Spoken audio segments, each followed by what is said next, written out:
तो इस फिल्म की शुरुआत डेविड से होती है, जो कि एक प्रोग्रामर है और एक रोबोटिक्स कंपनी के लिए काम करता है, जहां पर रोबोट्स बनाए जाते हैं और उन्हें टेस्ट किया जाता है। डेविड इन्हीं रोबोट्स की प्रोग्रामिंग का काम किया करता था, पर घर से।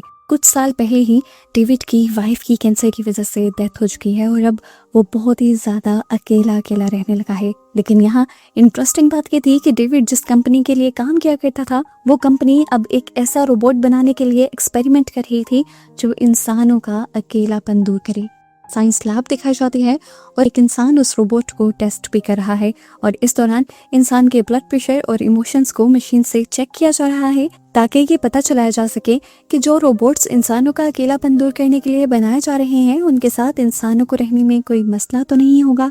अब तक तो सब ठीक चल रहा था, पर अचानक ही इस रोबोट की प्रोग्रामिंग में कुछ फर्क आ जाता है और अगले ही लम्हे वो जिस इंसान के साथ थी, वो उस इंसान का गला दबाने लग जाते हैं। इससे पहले कि वो आदमी मर जाता, जल्दी से साइंटिस्ट आकर उस रोबोट को ऑफ कर देते हैं और इस इंसान की जान बचा ली जाती है। खैर, कुछ अर्सा गुजरता है और हमें दिखाया जाता है कि डेविड और उसके वो सभी कलीग्स जो घर से काम किया करते थे, एक दिन उनके बॉस उन्हें ऑफिस बुलाते हैं और उन्हें इस नई टेक्नोलॉजी सैरा के बारे में बताया जाता है। सिर्फ यही नहीं, कंपनी ने और भी बहुत सी डिवाइसेस बनाई थी जो डिप्रेशन को, एंजाइटी को कंट्रोल कर सकती थी और कंपनी चाहती थी कि उनकी टीम ही इन सारी की सारी डिवाइसेस को खुद टेस्ट करे। सभी लोग अपनी अपनी डिवाइसेस ले लेते हैं। अब डेविड, जो तकरीबन घर में अकेला रहता था, तो वो सैरा को ऑर्डर करने का फैसला कर लेता है और अब डेविड के ऑर्डर करने पर उसकी कंपनी वाले उसके घर एक बहुत बड़ा सा बॉक्स भेजते हैं, जिसके अंदर से निकलती है एक बहुत ही हसीन लड़की, जो कि एक्चुअल में एक रोबोट थी, लेकिन बाहर से उसकी बॉडी को बिल्कुल इंसान जैसा बनाया गया था। डेविड अब इस रोबोट को निकालता है और इसके अंदर एक चिप लगाता है, जिसके फौरन बाद ही ये रोबोट चलने बोलने लगती है। यहाँ तक कि वो तो डेविड के साइड टेबल से एक कॉइन निकाल कर उसे एक मैजिक ट्रिक भी दिखाती है और डेविड इस रोबोट से बहुत ही ज्यादा इम्प्रेस हो जाता है, क्योंकि उसकी मूवमेंट बिल्कुल इंसानों जैसी थी। अब वो इस रोबोट के साथ टाइम स्पेंड करने लगता है, चेस खेलता है, लेकिन वो देखता है कि ये रोबोट बार बार उसे जानबूझकर हार रही थी। डेविड उसे कहता है, ऐसे नहीं, तुम अपने प्रोग्राम के अकॉर्डिंग खेलो, मैं जानता हूँ तुम मुझसे जीत सकती हो, फिर बार बार हार क्यों रही हो।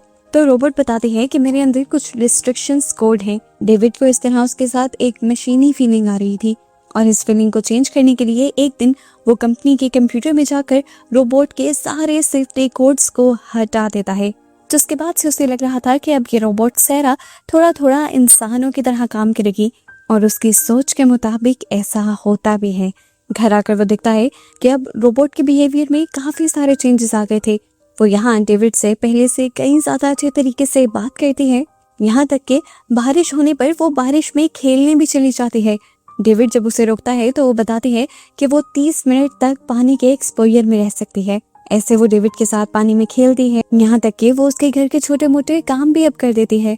डेविड इन सारी चीजों से काफी ज्यादा इम्प्रेस हो जाता है और खैर रात होने पर सो जाता है। डेविड के सोने के बाद पूरी रात ये रोबोट हजारों वीडियोस इंटरनेट पर देखती है, वो भी लड़कियों से रिलेटेड, कि लड़कियां क्या क्या काम करती हैं। वो नोटिस करती है कि लड़कियों को कुकिंग में, मेकअप में, फाइटिंग टेक्निक्स में और टीवी सीरियल्स में बहुत ज़्यादा इंटरेस्ट है। वो इन सारी ही चीज़ों को सीख कर एक बेस्ट लड़की बनना चाहती थी, जिसके अंदर हर तरह के इमोशंस हों।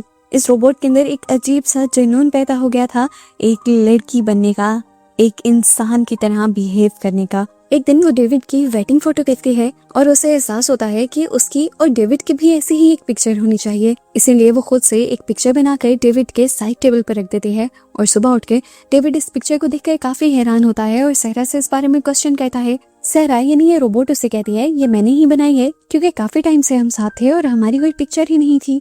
ये सुनकर डेविड थोड़ा हैरान होता है और सोचता है कि क्या उसने प्रोग्रामिंग में कुछ गलती तो नहीं करती, क्योंकि अब सहरा हमेशा उसके लिए ओवर प्रोटेक्टिव रहा करती थी। वो बहुत ज्यादा इंसानों की तरह बिहेव करने लग गई थी। अब वो चेस में भी हमेशा जीता करती थी। इस तरह की चीजों को नोट करते हुए डेविड को लगता है कि उसे दोबारा उसके प्रोग्राम में कुछ रिस्ट्रिक्शंस एंटर करनी चाहिए। वो फौरन ऑफिस चला जाता है। यहाँ ऑफिस में डेविड अपने कलीग से जब बात करता है तो उसके कलीग उसके गाल के ऊपर एक लैश देखती है और वो उसे अपने हाथ से रिमूव कर देते हैं, जबकि दूसरी तरफ हमें दिखाया जाता है वो रोबोट इस टाइम डेविड के मोबाइल के जरिए डेविड के ऊपर नजर रख रही थी और दूसरी लड़की का इस तरह डेविड के करीब आना उसे बिल्कुल अच्छा नहीं लगा था। वो इस टाइम जेलस हो रही थी। यानी उसके अंदर ह्यूमन बिहेवियर्स बहुत ही ज़्यादा बढ़ गए थे। इंटरनेट से उसे पता चलता है कि वो अच्छा खाना बनाकर लोगों को खुश कर सकती है, इसीलिए फ़ौरन वो डेविड के लिए खाना बनाने का डिसाइड करती है। खाना बनाने के लिए बहुत सी चीज़ें उसके पास थी ही नहीं, और यहाँ वो रोबोट एक और रिस्क ले लेती है, अकेले बाजार जाने का। बाहर की दुनिया सहरा को बहुत अच्छी लग रही थी। यहाँ बाजार में जब एक आदमी सहरा को तंग करने की कोशिश करता है तो सहरा उससे बहुत अच्छे से निपटती है। यहीं बाजार में अब उसे एक लेडी भी मिलती है जिसके पास एक छोटा सा बेबी था। वो इस बेबी को सहरा की गोद में देती है और सहरा को एक अजीब सी फीलिंग महसूस होती है जिसे वो खुद से कैलकुलेट ही नहीं कर पाती। यहाँ वो औरत के चेहरे को देखती है जो बहुत ज़्यादा ख़राब हो गया था। अब जो उसने इंटरनेट से सीखा हुआ था कि हर इंसान के ब्यूटी स्टैंडर्ड्स होते हैं, तो यहाँ वो खुद से ही इस औरत को ब्यूटी टिप्स देने लगती है। और वो औरत हंसकर उसे समझाती है कि जब भी कोई औरत माँ बनती है तो ये सारे ब्यूटी स्टैंडर्ड्स उसके ख़त्म हो जाते हैं। खैर, इस सब के बाद सहरा घर के लिए निकल जाती है और रास्ते में दोबारा उससे वही आदमी टकरा जाता है जो पहले बाजार में भी टकराया था। वो उससे अपना बदला लेने के लिए आया था। उसने यहाँ पर सहरा को नीचे गिरा दिया और उसके हाथ पर कट लगाया। सहरा की जब स्किन हटी तो उसने देख लिया कि सहरा तो असल में एक रोबोट थी। सहरा अपनी टांगों में ही उस आदमी को पकड़ लेती है और फिर उसे बुरी तरह दर्द देते हुए यहीं पर गिरा कर चली जाती है। जबकि दूसरी तरफ हम डेविड को देखते हैं जो अभी भी अपनी क्लीक के पास था और इससे सहरा को अभी भी जेलसी हो रही थी। अब डेविड जब घर आता है तो वो सहरा को कुकिंग करते हुए दिखता है। वो सहरा से पूछता है, ये क्या कर रही हो? सहरा कहते हैं, मैं तुम्हारे लिए बेस्ट कुकीज बनाना चाहती हूँ। जवाब में डेविड हैरान होता है और कहता है, ये सब तो ठीक है, पर तुम सामान कहाँ से लेकर आई?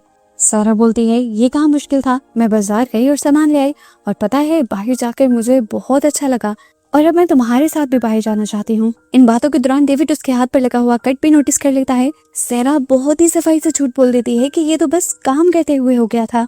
आज जो कुछ हुआ था वो सारी बातें उसने डेविड से छुपाई थी। अब डेविड उसके इस डैमेज को रिपेयर करता है और उसे लेकर एक रेस्टोरेंट में चला जाता है। सहरा ने ये सारा माहौल पहली मर्तबा देखा था। वो यहाँ पर एक लड़की को गाना गाते हुए देखती है और खुद भी एक्साइटेड होकर गाना गाने लगती है। इस सब में डेविड भी उसका साथ देता है और यहाँ सब लोग बहुत ज्यादा एंजॉय करते हैं। कुछ लोग उनकी वीडियो बनाने लग जाते हैं। सहरा को बहुत ज्यादा गुस्सा आता है। वो पंच मारते हुए उस आदमी के हाथ से फोन ले लेते हैं और उसे इंसानों की तरह ही काफी बुरा भला भी सुनाते हैं।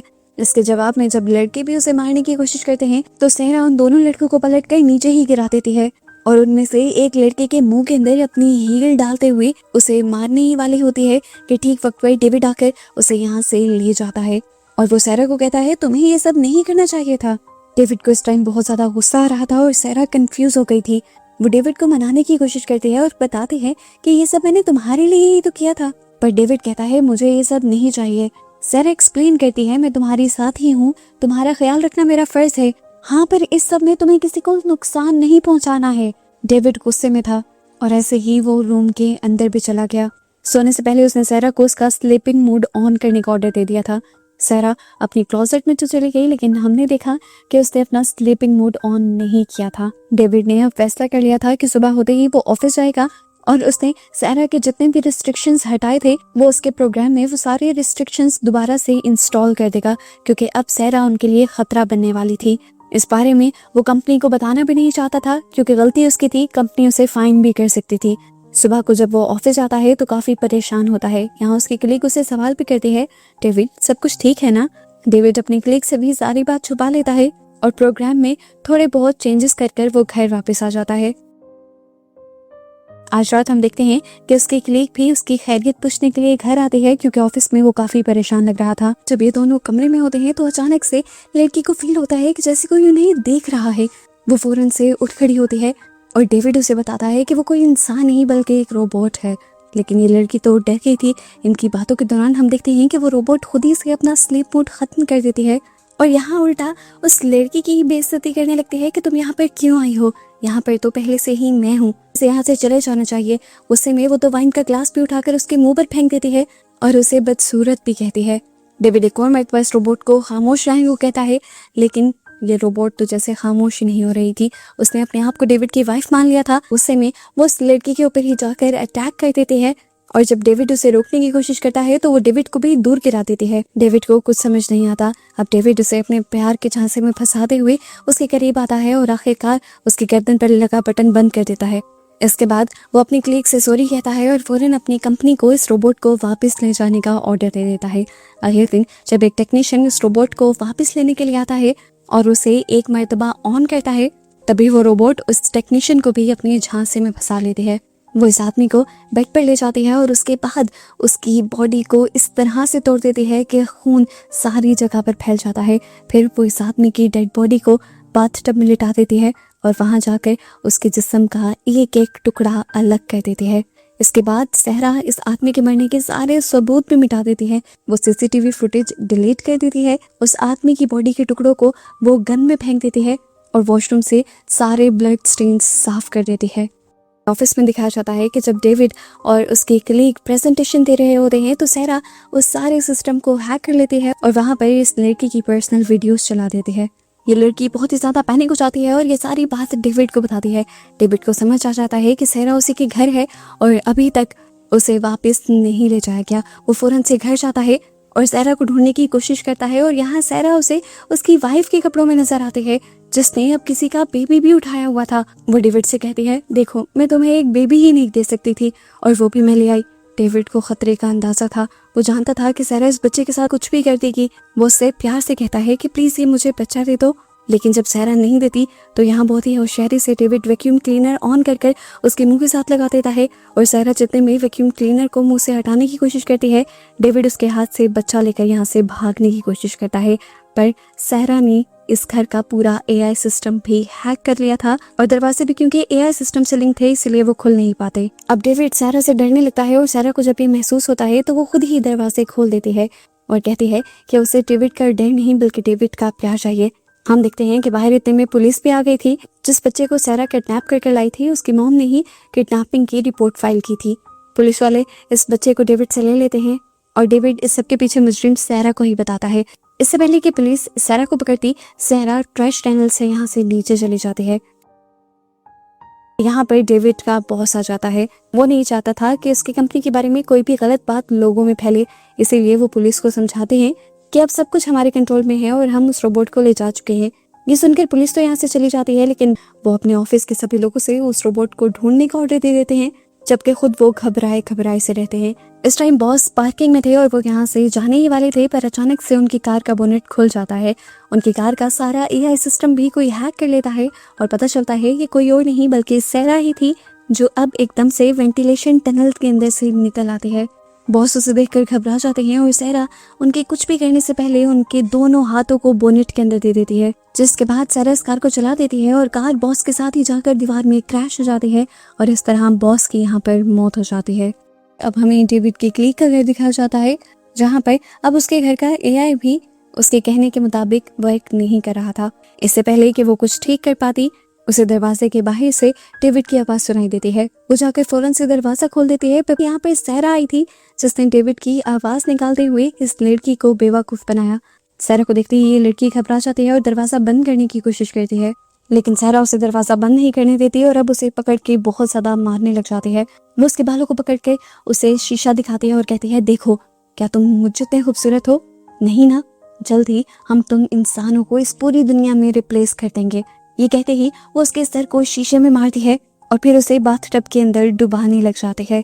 और अब इससे पहले कि वो लड़की बुरी तरह मर जाती, पीछे से कोई आकर इस रोबोट के सर पर अटैक कर देता है। आने वाला कोई और नहीं बल्कि डेविड ही था, जो पुलिस के साथ यहाँ पर आया था सहरा को पकड़ने के लिए। पर इस मर्तबा भी ये लोग अपने इरादों में कामयाब नहीं हो पाते, क्योंकि सहरा विंडो से जंप कर अपने आप को बचा लेते हैं। अब इन्हें पता था कि खतरा तो खत्म नहीं हुआ, इसलिए डेविड अपनी कलीग से कहता है कि हमें अपने सारे इलेक्ट्रॉनिक डिवाइसेस इधर ही छोड़कर अपनी पुरानी कार लेकर यहाँ से कहीं दूर चले जाना चाहिए।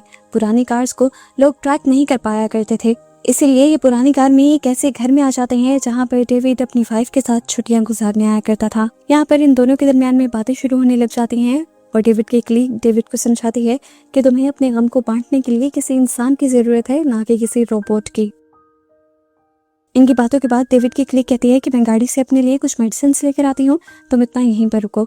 डेविड अब इस पूरे कैबिन को देखने लगा था। यहाँ जगह जगह उसकी और उसकी वाइफ की यादें थीं। वो जब इन यादों में खोया हुआ था, तभी अचानक से उसे उसकी वाइफ की आवाज आई। उसने पीछे मुड़कर देखा तो सहरा उसकी वाइफ की आवाज की मिमिक्री कर रही थी। उसने उसकी वाइफ की आवाज उसके पुराने मैसेजेस में सुनी थी। ये देखकर डेविड बहुत ज्यादा घबरा जाता है और यहाँ वो सहरा से दूर जाने की कोशिश नहीं करता। वो जानता था कि उसे इस रोबोट सहरा को होशियारी से टैकल करना होगा, इसीलिए वो पास पड़ा इंजन ऑयल उठाता है और उसके ऊपर डाल देता है, जिसकी वजह से उसकी स्किन खराब हो जाती है और उसके अंदर की मशीन बाहर एक्सपोज होने लगती है।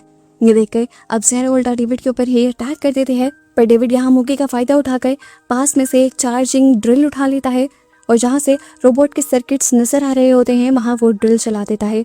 सहरा वहाँ पर टूट कर गिर जाती है और डेविड यहाँ से बाहर भागने लगता है, जबकि दूसरी तरफ हमें दिखाया जाता है कि डेविड की कलीग जो कि कार में थी, उसे कार में एक ट्रैकर नजर आया था, जिससे हमें पता चला कि ये ट्रैकर भी सारा ही लगा कर गई थी, क्योंकि वो जानती थी कि ये लोग भागने की कोशिश भी करेंगे और उसे इन्हें ट्रैक भी करना पड़ेगा।